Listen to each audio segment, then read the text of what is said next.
and welcome to Churchcentral South Sunday morning service. If you're new, it's great to have you with us. Welcome. For those of you who don't know me, my name is Danielle. I've been a part of Churchcentral South for about 3 years now, ever since I moved to Birmingham for university. This morning will be the last Sunday in our 40 Days of Prayer series. As a church, we've been really trying to grow and press into our prayer life. Even though this Sunday marks the last Sunday, we really want to encourage you to continue pressing into prayer, both as individuals and as a wider church community. In a moment, Emily is going to tell us all about how God has been speaking to her during the last 40 days. And then we're going to hear from Johnny with a very exciting notice about something coming up at the end of this month.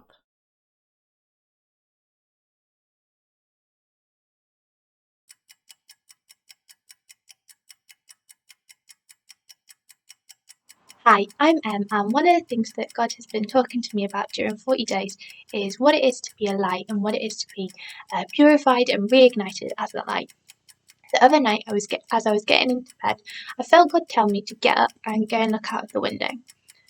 When I looked, it was dark outside, but I saw lots of different lights. Car headlights, lights in a hospital, lights in a grave.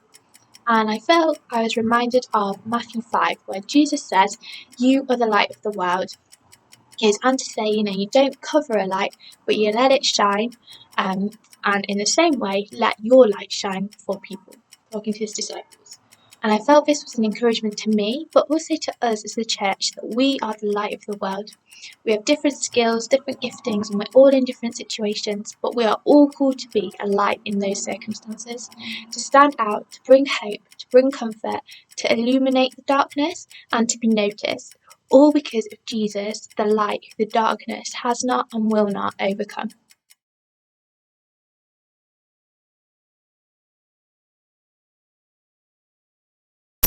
Morning.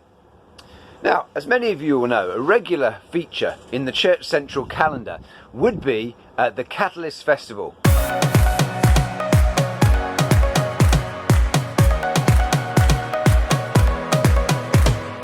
And for many of you, you know the drill. It's late May, bank holiday weekend. We pack our cars full of stuff and hopefully all the members of our family and troop off down Stoneleigh Park, where we set up our tents and enjoy a weekend having fun together with each other, but also enjoying some great Bible teaching, worship, all of that sort of stuff. And of course, it goes without saying, waking up every morning in our onesies, drinking weak tea and feeling like we haven't slept at all. Basically living the dream.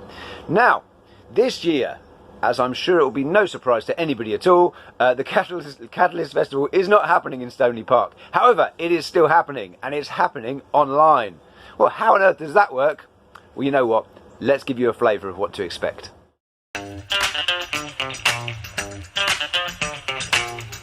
You are invited. Ewa, Bangish Crown. You are all invited. You're invited.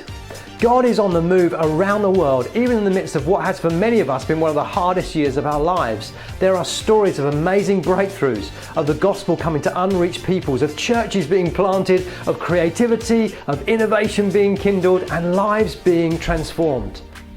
We want to celebrate that together. Catalyst is a global family of churches, and this moment gives us an opportunity to celebrate what God is doing together with brothers and sisters from right around the world through our first ever Catalyst Festival online. It's going to be from the 28th to 30th of May 2021. We're going to have 4 sessions together on Friday and Saturday and Sunday evenings, as well as a Sunday morning session. We've got a 24/7 global prayer room with people from around the world leading us into God's presence, plus moments for the kids and youth to connect. There's going to be arts, there's going to be creativity and gatherings for leaders. In this year where we've been cut off from so much of what we love, come and connect with a truly worldwide celebration of how God is building His kingdom throughout the nations. You're invited. Sen davetlisin. Vous êtes tous invités. Jesteście zaproszeni. You're invited. You are all invited. شما دعوت شدید. Du bist herzlich eingeladen. Entu Madawin. Lakat Singapore fi. Siete invitati! Siete invitati!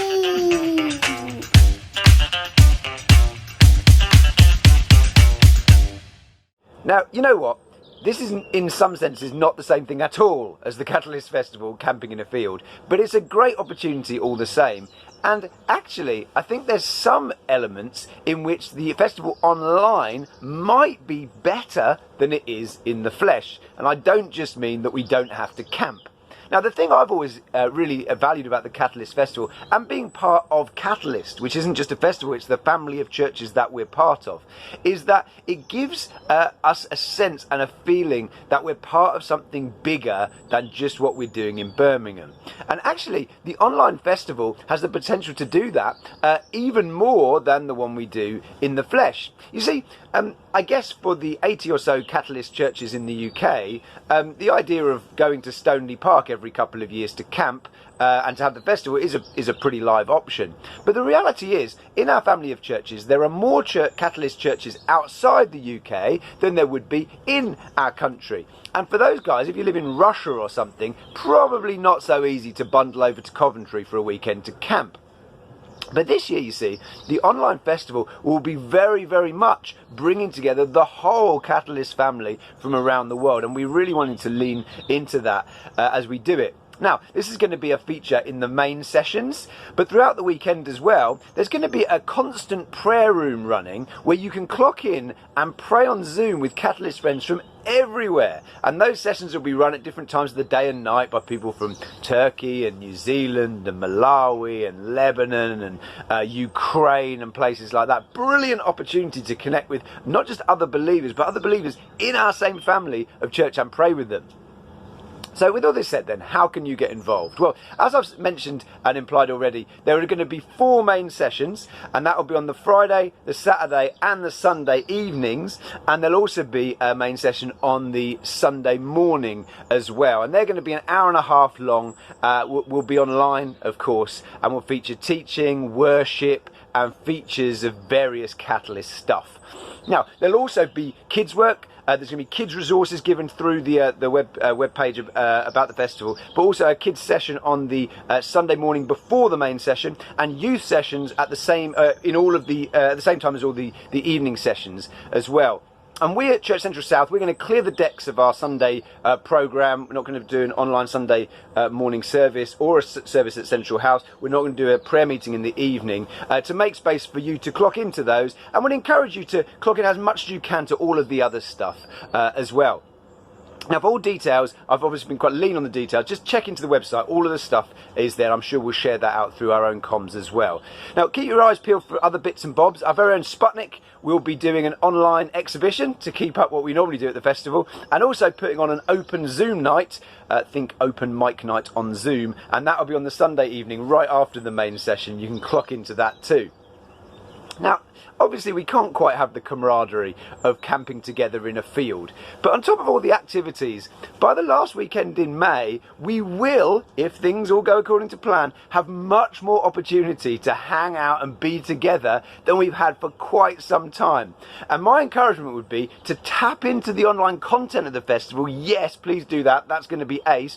But also to use the weekend as a chance to reconnect with your church friends and recreate something of the festival vibe together. I don't know, let your imaginations run wild, but I don't know, simple stuff. Why not have some friends over to watch those sessions with you in your very home? You'll be able to do that then. Why not gather your community group to have a picnic on one of the afternoons or a barbecue, and then go and watch one of the sessions to recapture that kind of festival feeling.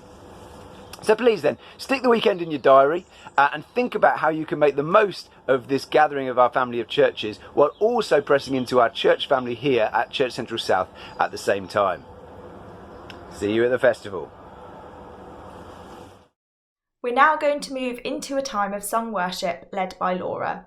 We're also going to have the last instalment in our 40 Days series, as I mentioned earlier. It's going to look a little bit different to our usual talk. The content today is really aiming to help equip you to continue growing in a culture of prayer.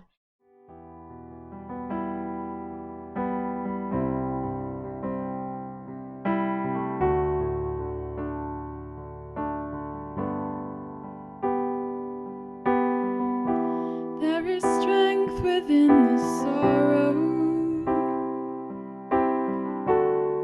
There is beauty in our tears, and you meet us in our mourning with a love that casts out fears. You are working in our waiting. You are sanctifying us, and beyond our understanding, you're teaching us to trust. For your plans are still to prosper. You've not forgotten us. You're with us in the fire and the flood. You're faithful forever, perfect in love. You are sovereign over us. You are wisdom unimagined.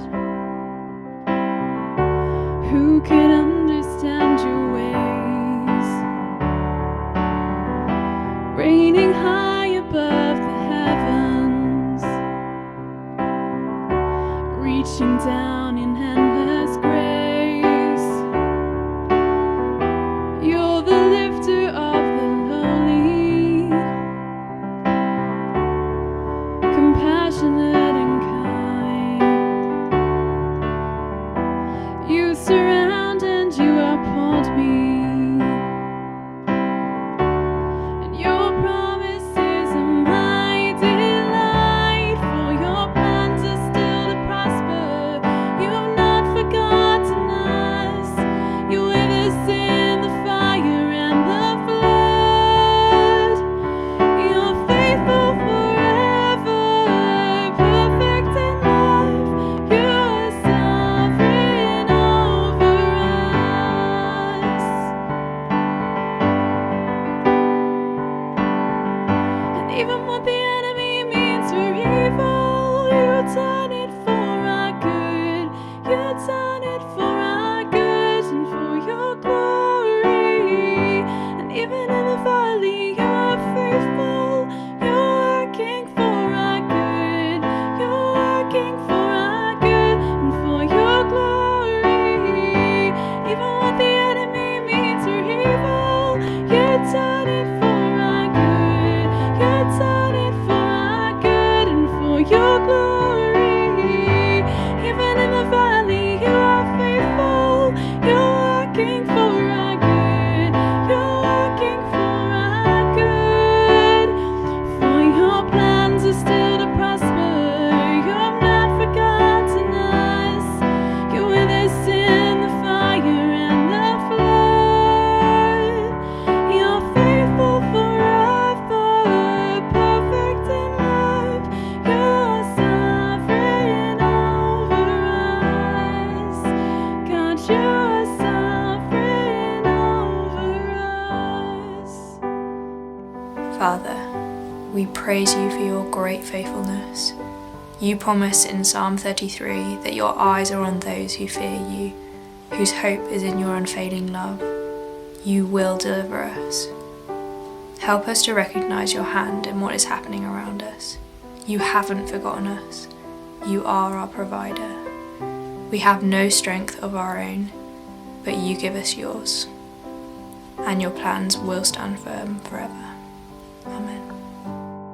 Lord, I pray that you give us strength in this time of change, in this time of transition. And as the song says, your wisdom is unimagined. And I just pray that we feel some of that wisdom as you put your hand on our shoulder as we move forward down this path. Amen.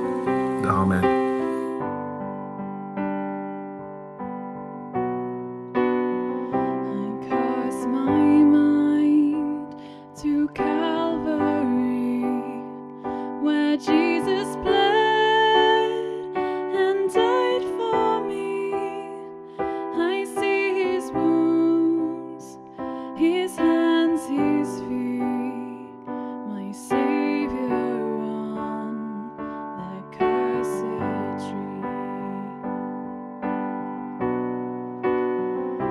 his body bound and drenched in tears, they laid him down in Joseph's tomb, the entrance sealed by heavy stone.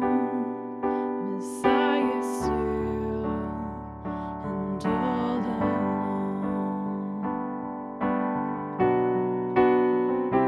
Oh, praise the name of the Lord our God.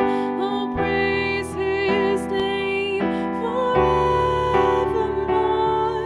For endless days we will sing your praise, O Lord, our God. And on the third at break of dawn, the Son of Heaven rose again. Oh, trample death, where is your sting? The angels roar for Christ the King. And oh, praise the name of the Lord our God. Oh, praise his name forevermore. For endless days we will sing your praise, O Lord, our God. He shall return in robes of white, the blazing sun shall pierce the night, and I will rise among the saints, my gaze transfixed on Jesus' face. And oh, praise the name of the Lord our God. Oh, praise his name forevermore. For endless days we will sing your praise, O Lord, our God. And oh, praise the name of the Lord our God. Oh, praise his name forevermore. For endless days we will sing your praise, O Lord, our God. O Lord, our God. So we're going to move on in a minute, but why don't we just spend a bit of time just saying out our exhortations to Jesus, just singing out our praises or speaking out our praises. We're going to spend a few moments doing that. Why don't you tell him why you love him? That sort of thing. Going to go for it.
Well, thank you, Laura, so much for leading us in song. And we are going to be returning to that space of singing and worshipping with music and with song as we draw near to Jesus in a little while. But I want to just spend a few moments introducing our content section for today. Two fantastic and very different interviews that we've got lined up for you, all around helping us draw near to Jesus and equipping us in this.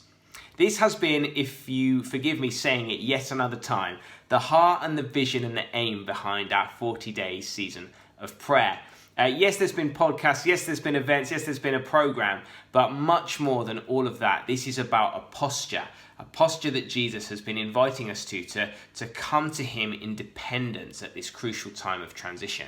And I want to just say a couple of things about that. I want to say, first of all, a huge thank you to everyone who's helped pull this off. This has been so encouraging to me to see loads of different people using their gifts, from podcast episodes to leading Abide evenings to getting involved in events that community groups have been doing, to 60-second sermons to help spur one another on in it. Just all the different range of ways. Video editing, kids videos. Jude A-Tune, I want to give you a big shout out for your amazing Lego kids video that you made. Just so many people in the church using their gifts. Thank you so much for the way that you've risen to this. I also want to say that I've loved how so many people have got involved. Yes, there's been the planned stuff, and that's great, but my heart really gets excited when I see the spontaneous things bursting up. Somebody told me that they'd gathered a few friends to fast together to seek God in a new way. Someone else told me that their community group had a spontaneous prayer course turn up. And I just love it, these kind of things that come out of nowhere. Thank you so much for all the different ways that you've got involved. I have to say, my favourite story is the story of someone who apologised to me and said, "Rich, I'm so sorry, I've just not been able to listen to any of the podcasts." And they were like really earnest about it. And I've just not had any time to come on any more Zoom calls. But I tell you what, because of this 40 days idea and hearing about it, I have kind of been prompted and provoked to just in my car stop before I go into work and the chaos of my day and just be still and draw some strength from God. But as they're saying this, they're sort of apologising for not getting involved. I'm like, are you crazy? This is what 40 days is all about. You have got involved. This is brilliant. Now look, however you have or haven't joined in, I want to just quickly flag up a few practical ways that are still remaining so that you know you haven't missed it if you've not got involved so far. But also going to introduce this content to help us see that this posture of prayer is not something that's super complicated, not something that we need to feel intimidated by, but it's something that all of us, whatever our age, whatever our stage, can get involved with, not just this week, but on into the rest of our Christian lives. Let it be that we always are a church that draws near to Jesus. Just a few quick practical things then. Tomorrow's our last Abide evening, or at least for now, our final Abide evening of the 40 days of prayer. So you can get involved with that. Tonight we've got a prayer meeting, an opportunity where you can pray. And podcast episodes this week for the final week, provided by Esther Lee and by the wonderful Pat McNutt. So get involved listening to those if you can. And of course, the main thing I want to say is that our 48 hours of consecutive prayer is coming up on Thursday. So you can be signing up for a slot on there. Why not gather a friend, do a Zoom call, go for a prayer walk, whatever it is you want to do to seek God in that time. But I've been doing this long enough to recognise that right now, as I've been saying that, quite a few of you have glazed over, quite a few of you have already discounted yourself because other people are keen prayers, other people are the sort of people who sign up for stuff, and you are just not that sort of person, okay? Maybe because you're young, maybe because you're new to your faith, maybe because you've tried praying, maybe for many years, and it's just become increasingly frustrating and fatiguing, and it's gone a bit stale, and so you just glaze over and think, no, I tried that, I'm not going to give that another go. Well, if that's you, that's why we have got now two quite fun, quite different, really practical interviews from some grand masters of prayer, Rex and Hope in Churchcentral Kids, and from the brilliant Becky Deer, all around how they pray, what prayer means to them, what it looks like for them at their age and stage of life to be someone who prays. And I think you're going to not only enjoy them, but also be really helped to see that you, yes, even you and your household can be people of prayer. It's not a religious thing. It's not super complicated. And I want to ask you to listen in and maybe let yourself be inspired that you could be someone who draws near to Jesus. So over to our first interview the Grand Masters of Prayer, Rex and Hope. Hello, Hope and Rex. Can you tell us about how you pray? Well, we like it. We like praying from the heart, when candles are lit, blossom falling from heaven.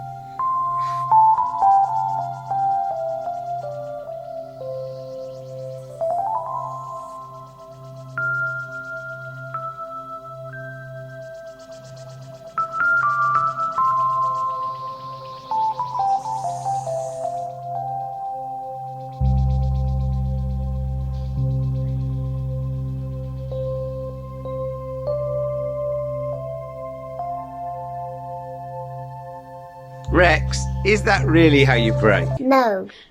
Let's start again. Hope, how do you pray? Well, we usually pray in the evenings and we thank God for what we're thankful for and what we would like to happen over the next week. Okay.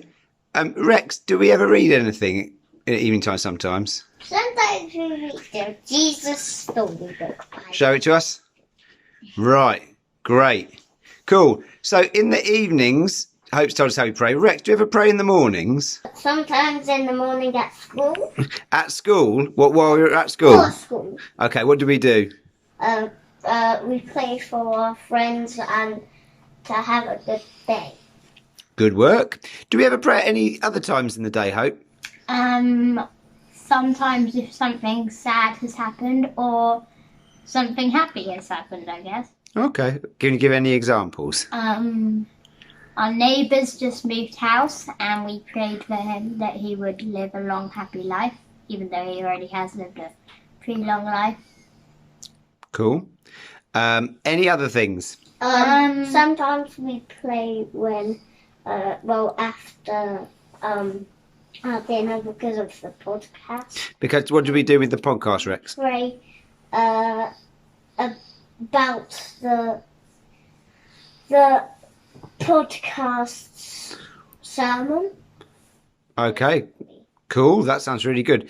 So that's how we pray as a family a bit. Hope, is there any times you pray on your own? Yeah, I pray in bed a lot and I use this book to help me pray. So I read one page from this book and then I pray on my own about that page. So, guys, thank you very much. This has been great. What do you like about praying and what's difficult about praying? Rex, we'll start with you. Sometimes you don't know what to say, and you can't really speak what you want to pray. Cool. I know what you mean. Hope, what about you? I like about praying that you can express like a lot of things with God, and He won't like some people at your school or something, like tell it to other people when it's supposed to be a secret, or He won't judge you for what you think unless it's like a really bad thing. I just like about praying that sometimes it can be hard to know what to pray, and you can feel embarrassed when like you don't really know how to pray, if you know what I mean. Thanks very much, Hope and Rex. Do you want to say anything final to everybody? Bye. Bye. Bye bye. Yep, that's it.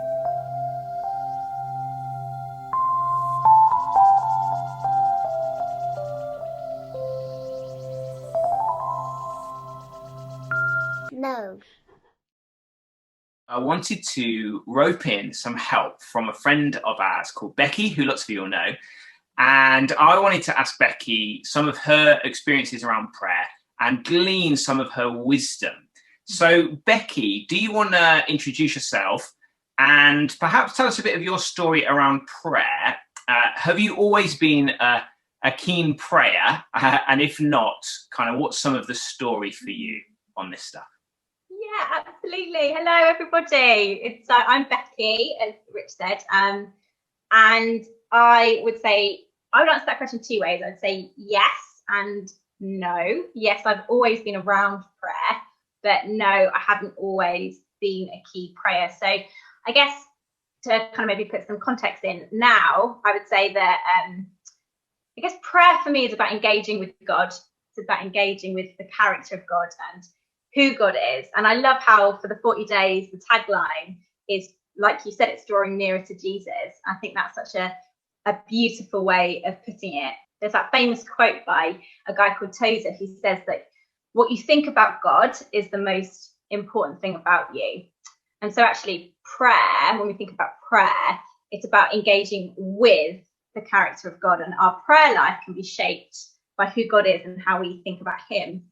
And that's why I kind of answer yes and no to the question of have I always been a prayer. So yes, in that I grew up in a family who went to a very formal, a very traditional type of church. And I went to a Christian school, so I was around prayer, in some assemblies, there was a prayer here and there. But actually, I didn't think about prayer as engaging with God. So it was around it, but it was an activity, and it was often written on a page, like these are the words that you need to say. And they were a bit, for me at the time, a bit lifeless. And I would say I didn't really authentically pray probably until I was about university student age. And the difference between those two things, between engaging in prayer but not really meeting with God, and then being able to say I'm praying authentically and speaking with Jesus, was meeting God and figuring out more about who he is, the fact that he loves me, he's forgiven me, and that being the kind of the motivation to pray and the reason to pray is to meet with him. So I have a friend actually who I recently prayed with. She's not a Christian, but she's interested in faith, and she's sort of interested in the Christian faith. And she asked me to pray for her, and we were just sitting on the sofa in her living room. This was pre-COVID, obviously, and I remember just praying these words that Jesus has this invitation to come to him. Those who are weary can come to him and experience peace, and just prayed those things for her. And she found it really moving. And I remember thinking, why was that moving? And I think it's because prayer is about engaging with God and engaging with that invitation from him. And so when we do that in prayer, it comes alive. And I think it's amazing to see that in our lives and in the lives of, our friends as well. So Becky, if someone was watching this and they weren't quite sure where to start with prayer, they're intrigued by praying and by it being not just a dead formal thing, but by engaging with God, but they're just not quite sure practically where to start, what would you say to someone like that? Yeah, I would say the best place to start is where you are, to be honest. So start where you are and just be authentic. I mean, God doesn't hold up these sort of like prayer hoops for us to jump through. Like you have to be in this building, or it has to be this time of the day, or you have to have your hands like this or like this. He's not holding up these hoops for us. The kind of like bottom line, or the core of prayer is that God wants to interact with you. He is interested in you. How many times must God have heard people say, our Father who art in heaven, but not really mean it? He's not looking just for the right words or the magic words. He's looking to engage with you. So just start with where you are at, with your own words, with how you feel, with what you want to say to God. I have some friends who, for them, the first time they ever prayed was when they were really, really drunk. Not that that's like a pattern or an example of how to pray, but actually God heard those prayers. He didn't despise those prayers, and their lives were totally changed. And so just start where you are. It's simple. It's just engaging with God. So Becky, you're telling me that your prayers are not always polished, slick, well rehearsed, articulate. I'm not sure I believe you, but tell me a bit more about this. How do you pray in a way that is real? And what does Becky Deer praying look like? That's a really good question. The big word for me, the headline would probably be authenticity. So, I mean, you can't go far wrong with hello. So starting where you are, start a conversation. Prayer is a conversation. So you can start by telling God about your day, talking to him about how you're feeling, what you're experiencing, talking to him about your frustrations. I mean, there are times in the Bible where we do see polished prayers, and prayers that are just so beautiful and talks so wonderfully about who God is and his promises, that are beautiful examples, like the Our Father, for example. That is a polished prayer that we can pick up and pray. But then there are also prayers in the Bible where people just speak to God and it's raw. It's really raw. It's not beautiful. On the face of it, it's questions like why, or I don't understand where you are. I don't know what you're doing. So it really is starting where you are. And it doesn't have to be, like I was saying, at a certain time. Sometimes having a set time is really helpful, but it can be on your way to the shops, or it can be, some of my deepest prayers have been like, please let me sleep. I have a small child, so those are some of my raw prayers. And, when I think about some of probably the kind of deepest prayers that I've prayed, they've kind of just been help prayers. And that's not a beautiful, polished, heroic answer, but that's been the truth. It's of those, in the moment, I need your help. So it's starting where you are and being authentic. Yeah.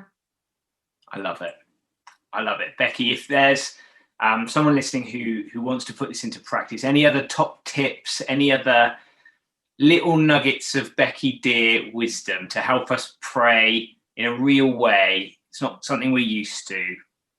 Any other tips? I guess I would say if prayer is about engaging with God, then actually that's a really good place to start. If you've never prayed before, or you've only kind of just started, that could be a prayer that you begin with is, God, I want to get to know you. I want to know who you are. I want to know what it looks like to live in a relationship with you, to walk with you in my day-to-day. Actually, that's a prayer that you can just start off by praying. It's a really good start.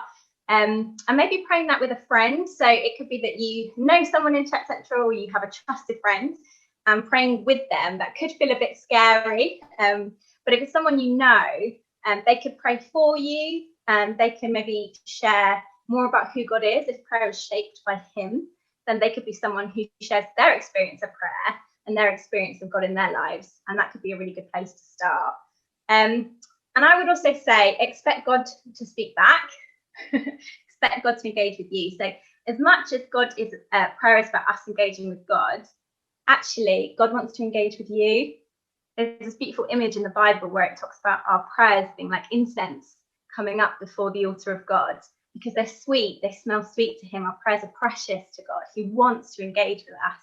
And so that's his starting point, is he wants to meet with you. So expect God to speak to you, expect him to respond. And I know sometimes we can say, I pray and God doesn't really speak to me, or I never really hear from him. And then in the same breath, we can say, I don't really have much time to read my Bible, or I've never really read the whole thing. It can't be both.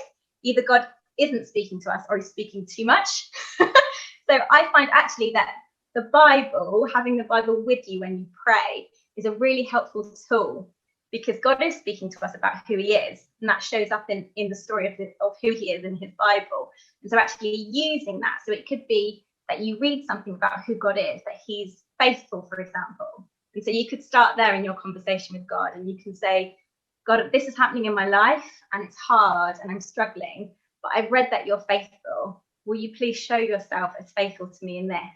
What does that look like? So actually using what God is already saying as a conversation starter, so using the Bible to pray, is just a really helpful practical thing as well. Fantastic.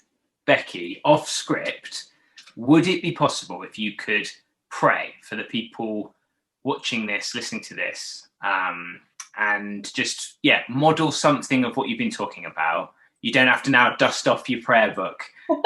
Would you speak to God for the people who are listening? Yeah. Oh, I'd love to. Thank you.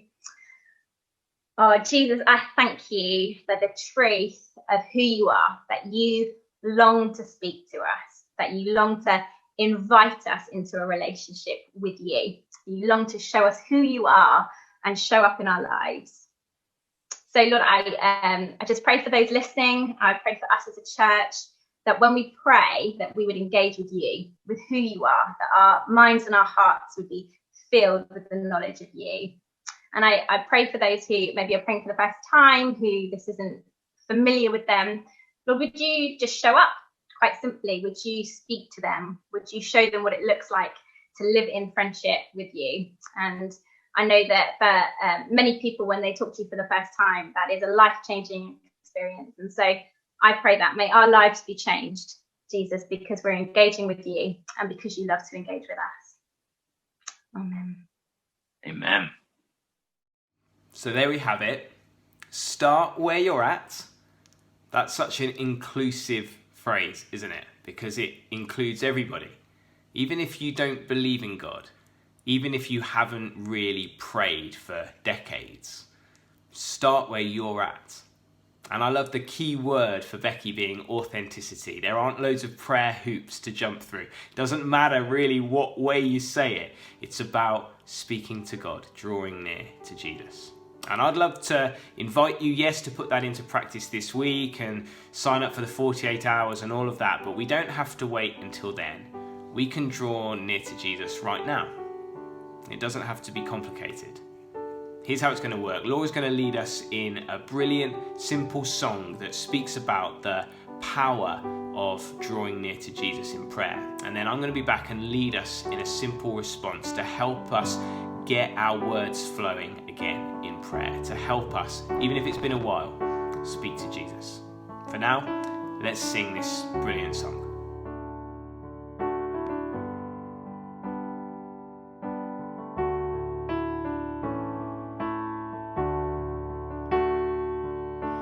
What a friend we have in Jesus, all our sins and griefs to bear.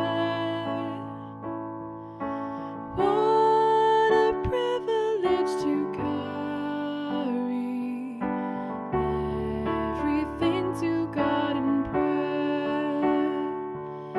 Oh, what peace we often forfeit. Oh, what needless pain we bear. All because we do not carry everything to God in prayer. Have we trials and temptations? Is there trouble anywhere? We should never be discouraged. Take it to the Lord in prayer. Can we find a friend so faithful who will all our sorrow share? Jesus knows our every weakness. Take it to the Lord in prayer. Are we weak and heavy laden? Come, but with a load of care. Precious Savior, still our refuge. Take it to the Lord in prayer. Do thy friends despise, forsake thee? Take it to the Lord in prayer. In his arms he'll take and shield thee.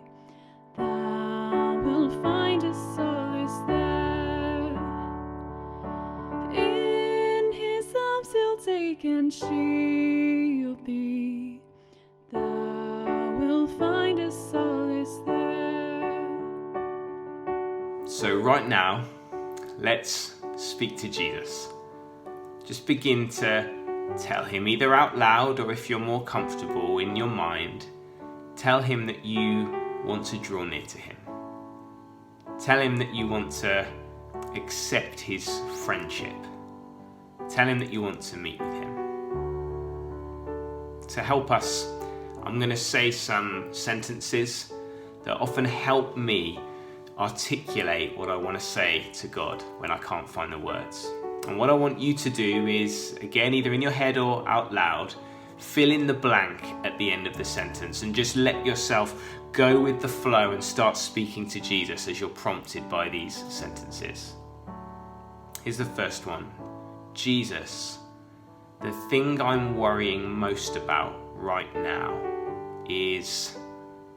And whatever comes out, just begin to speak to him about it. Jesus, the thing I'm worrying most about right now is... Just talk to him.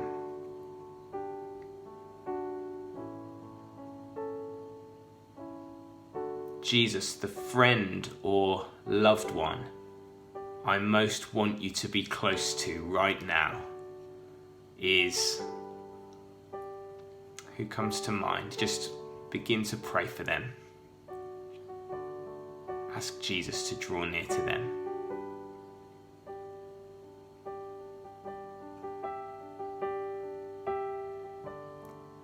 Or this one, Jesus, when I look at the next few months, I know I really need your help to... Where do you need his assistance? Just tell him. Don't overcomplicate it.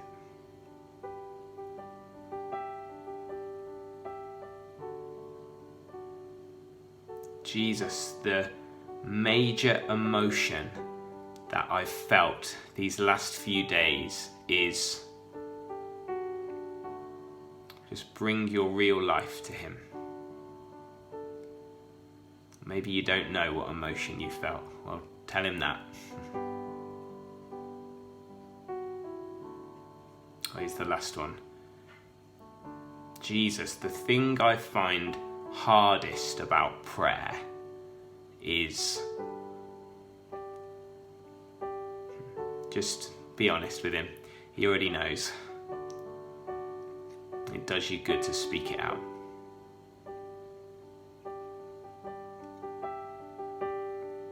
Now look, next week our 40 days will be done. We'll be back in 1 Thessalonians in our content section. But what if our journey into prayer was not finishing, but was only just beginning? What might God do in us as individuals and as a church if this was only the start of our drawing near to Jesus? That is certainly one of the things that I'm going to be praying for the next few weeks, months and years. Thank you so much for joining us this morning. Our service is now coming to a close, but before you go, I just have a few notices to give. For the last few weeks, we've been able to have an in-person gathering at 10 o'clock on a Sunday morning at Central House. If you'd like to sign up for one of these, the sign-up link goes live on a Tuesday morning via the website. It's been really encouraging to be able to meet up in person, even if it's looked a little bit different. Me and my husband Dan were able to go for the first time to the in-person service last week. I must say I was a little bit apprehensive, worrying that the social distancing, the lack of singing might mean things were a bit weird and a bit awkward, but I found it amazing to just go and be in the presence of church family worshipping God together. We have 3 rooms available at the moment, one for kids, one for adults, and then we've also introduced a 3rd room that functions kind of like a creche for parents with younger kids. I'd really encourage you to sign up if you haven't already. Following on from that, we no longer have our usual coffee times on Zoom after the service anymore. Unless you are part of the Students and 20s group, we're still doing a Student and 20s coffee time after our online service, starting at around 11:30, and the link can be found on the website. So I'll see you there. Thank you so much for coming to the service this morning. I hope you have a wonderful week, and God bless you. Bye.